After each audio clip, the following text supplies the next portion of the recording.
it's Jania, and I decided that I would answer some questions related to books and stuff so that way you guys get to know me a little bit better.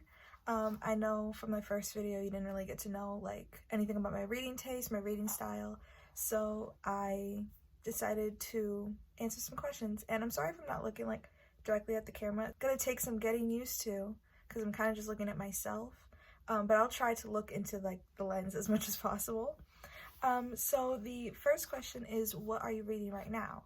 And I'm actually reading The Ravens by Kass and Danielle Paige. I just have the dust jacket right here because I'm currently reading it and I'm really loving it so far. It's YA fantasy about a secret society that turns out to be a coven of witches that is disguised as a sorority at a college, and it's really, really good so far. It's dual perspective and I'm loving it. The next question was, what was the last book you read? So the last book I read was 4321. But yeah, the last book I read was 4321 by Courtney C. Stevens, and I liked it. It was okay. It was about 4 teenagers who survived a bombing in New York City. I mean, I didn't really have too many complaints. I've been trying to like not rate books this year, kind of just read for my enjoyment rather than like give a star rating. So I don't know, it was okay. I wouldn't reread it, but if you want like a contemporary that's hard-hitting, I would say pick that one up. Okay, so the next question is, what book will you read next?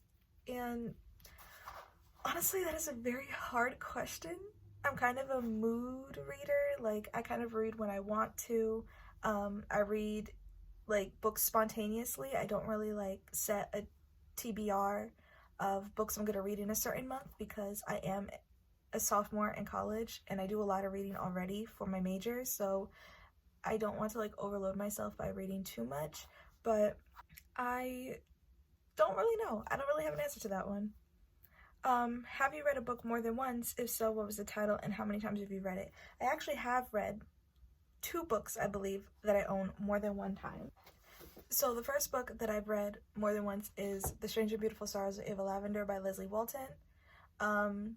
I read this the first time, I think back in 2018, and I loved it the first time I read it. It was so good, so amazing. And I just recently reread this because I've been having the urge to kind of jump back into this story and to these characters, and it's just top tier quality YA. It is so good. It is magical realism about a girl named Ava Lavender who is born with wings, and it's an anomaly. Nobody knows why she is born with wings, but she kind of goes and tells the story of her family, her great-grandmother, her grandmother, and her mom. So it's kind of a generational story about love and family and magic, and it's set in Seattle, in a fictional city in Seattle, and it is so amazing. I highly recommend. Another book that I have read more than one time is Eliza and Her Monsters by Francesca Zappia.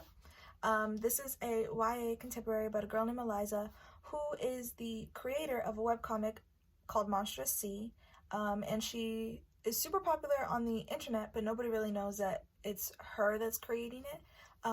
But she also has really bad social anxiety. But when she's in school, she meets a boy named Wallace, and Wallace turns out to be the most popular fanfiction writer of her webcomic. But he does not know that she is the creator of that webcomic. So it's kind of like, I would say, like, it's really cute, it's really sweet, it's down to earth, it's really refreshing if you are somebody who has anxiety and it's a struggle for you to work through. I would say pick this up. I have anxiety myself, and I thought that this book was incredibly, not just relatable, but it really spoke to a part of me that, you know, I don't really confront. And it's just amazing watching Eliza really come out of her shell and really work through her anxiety and learn how to live with it, not just cope with it. So this was absolutely beautiful, and I love this so much. I would reread this multiple times. I have it like tabbed. It's so hard to see because I have like green tabs, but I've tabbed it. I love it so much. So I would highly recommend this to anyone and everyone. What is the longest book you've read? Ooh, I would say the longest book I've read was probably Crank by Ellen Hopkins. I have the book physically, but my phone is kind of standing on a stack of books, and that book is one of the books, so I'm not gonna take it out. But I would say the Crank trilogy by Ellen Hopkins is probably the longest, even though it is written in verse. If we're going by page count, it's definitely like the longest book that I've read. And on the contrary to that, what is the shortest book you read? The shortest book I read would probably, it's so hard because I've read short textbooks, I've read like short stories, I've read poetry, so I would say anything that I've read that is like poetry, I've read and it's pretty short. I can't really think of one off the top of my head. What is the funniest book you've read? You see, here's another thing. I'm somebody who doesn't inherently laugh at books. Like, I don't really laugh, I don't really cry at books. I have reactions, but I don't like physically cry or physically laugh. Like, no book that I've ever read has been hysterical enough for me to like fall down on the floor, like just crying with laughter. So I'm not gonna be able to answer that one. Saddest book. There's so many books that I've read that are sad. And the first one that really pops into my head is like sad that like, okay, I've cried, was probably 5 Feet Apart by Rachael, Lippincott, Mikki, Daughtry, and Tobias Iaconis. I think that's how you say his name. But yeah, I cried reading this book. It was really good. A lot was going on, so I will definitely say this was the one that made me cry. Out of all the books that I've read, it was definitely this one. Have you read a book that you just couldn't make yourself finish? If so, what book and why? So I normally do not DNF books. I always normally try to finish books. I find it really hard to like not finish a book, mostly because if I start it, I feel like it's a commitment. I feel like I should try to finish it. But there is one book that comes to mind that I think I read the first 2 chapters and I was like, I can't do this. I don't count that as DNFing. Like anything past 1/3 of the book, I consider that DNFing. So the book that I'm gonna go with for this is The House of Secrets by Sophie. The sticker's covering her name. I think it's, let's check the side. Sophie Draper. And this, I think, is like a psychological thriller about a husband and wife. The husband is kind of like living a double life and the woman is trying to find a way to get out, and she's kind of living by herself in this really exclusive cabin to try to stay away from him, and then something happens. And I tried to read this and it was just not it. The timeline was all types of funky.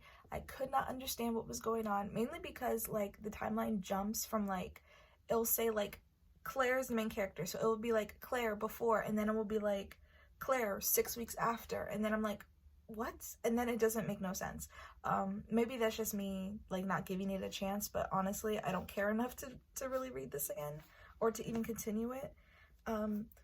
So yeah, this is definitely not it for me. How do you choose what books you want to read? So it's hard. I kind of get a lot of my recommendations from Goodreads, Instagram, obviously BookTube. I'm subscribed to some booktubers, so I always like kind of take their opinions and their suggestions, recommendations first before I kind of take anything else. But I kind of also try to read more diversely and more widely across genres and authors and stuff. Before I was so used to reading, you know, YA contemporary romance. That's all I read. That's all I enjoyed reading. I didn't really enjoy anything else. But obviously with YA contemporary, it's the same plot, it's the same like meet cute, boy meets girl, girl meets boy kind of scenario, and it gets a little bit tiring. So you want to read something that is different, that is new. So I decided, okay, let me branch out. That's why, you know, I'm reading a little bit more of fantasy. I love historical fiction, but I want to read more of it. I love magical realism. I want to read more of it. So I'm kind of like branching out in that sense. I'm also trying to read more diversely across authors as well. I'm trying to pick up more Black authors, more Native American authors, more Spanish authors. Just trying to read as diversely as I possibly can. Next question is, do you prefer reading old books or modern books?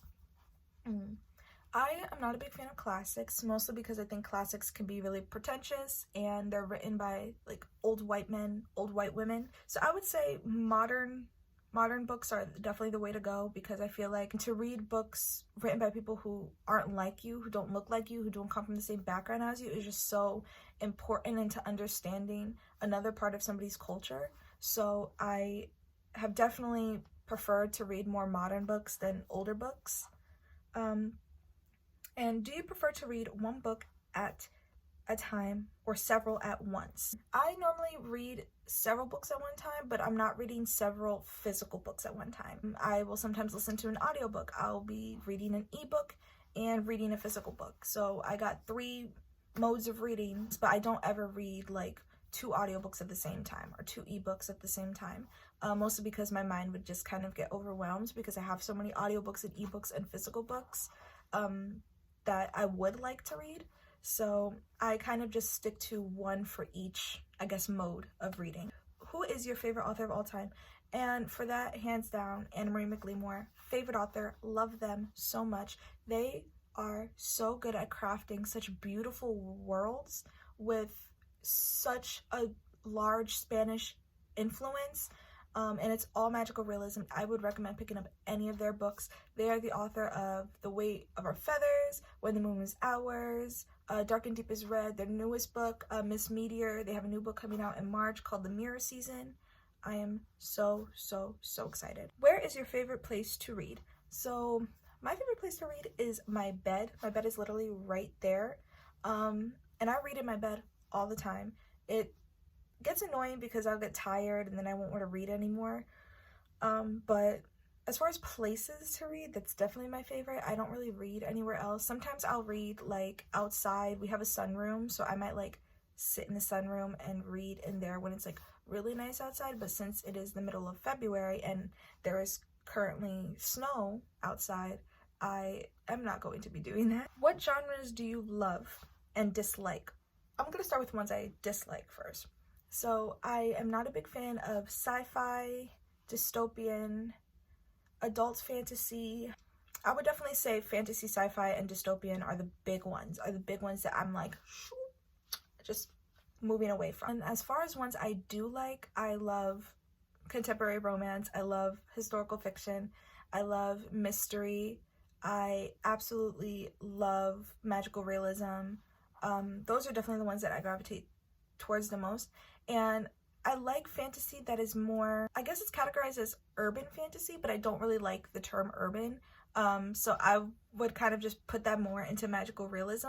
Do you prefer paperbacks or hardcovers? Paperbacks all the way. Paperbacks are cheaper, they're easier to read, although hardbacks are more beautiful and they are prettier to display. They are more expensive, and I'm a college student. How long is your TBR list? If we're going by physical TBR, like books that I own, it's really not that much. Like, it's probably 15, like maybe less than that. But if we're going by like what I have on Goodreads, oh, it's definitely like up there towards 300. Have you ever been a part of a book club? I have not been a part of a book club. I'm part of a club on my college campus that kind of focuses on literature, but I wouldn't call it a book club because we don't read books. But no, to answer the question, I've never been part of a book club. This is the last question I'm going to answer, and it is, do you prefer reading physical books or ebooks? I would say I prefer reading physical books. I like the feel, the touch, the smell of a physical book. I don't really always have the time to read a physical book. That's where ebooks come in, and they're really handy because I can kind of read them anywhere at any time. I would definitely say I prefer physical books. I would definitely prefer physical books to ebooks. And that's kind of all the questions I was going to answer. I hope you guys got a little bit of an idea of my reading tastes. Just a quick little snippet about me. My name is Jania. I'm 19 years old. I am a sophomore college student who's studying special education, and I hope to one day be a special education teacher. And I am really excited to kind of go on this little journey. I have no expectations for what this channel is going to bring. I kind of just wanted a place where I can meet and talk to other people about books, because I don't really have that in my real life. So I'm hoping that I can find some sort of outlet to really express my reading taste and hopefully meet a lot of new people who are interested in the same things as I am. It really means the world to me that people are actually like just viewing videos. So I just want to say thank you. Have a wonderful day or night wherever you are, and thank you so much for watching.